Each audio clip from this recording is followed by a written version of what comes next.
തൃശൂർ ആമ്പല്ലൂരിലെ ജ്വല്ലറിയിൽ ലോക്കറ്റ് വാങ്ങാനെത്തിയ യുവാക്കൾ 17 മോതിരങ്ങൾ മോഷ്ടിച്ച് കടന്നു. ആമ്പല്ലൂർ ജയമോഹൻ ജ്വല്ലറിയിൽ വെള്ളിയാഴ്ച ഉച്ചയ്ക്കായിരുന്നു സംഭവം. മോഷണത്തിന്റെ CCTV ദൃശ്യങ്ങൾ പുറത്തുവന്നു.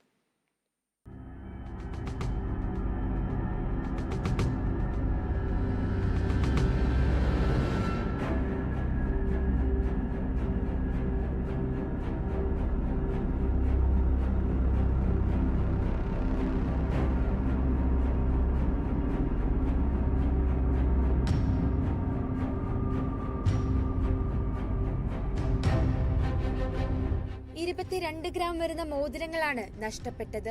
വൈകിട്ട് സ്റ്റോക്ക് എടുത്തപ്പോൾ സംശയം തോന്നിയ ജീവനക്കാർ CCTV ദൃശ്യങ്ങൾ പരിശോധിച്ചപ്പോഴാണ് മോഷണ വിവരം അറിയുന്നത്.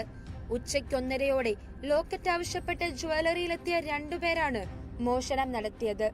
ആഭരണങ്ങൾ ചെപ്പുകളിലാക്കിയ ട്രേ ജീവനക്കാരൻ യുവാക്കൾക്ക് മുൻപിൽ വെച്ചു. ഇതിൽ നിന്ന് മോതിരങ്ങൾ അടങ്ങുന്ന ചെപ്പ് യുവാക്കളിൽ ഒരാൾ കൈക്കലാക്കുകയായിരുന്നു.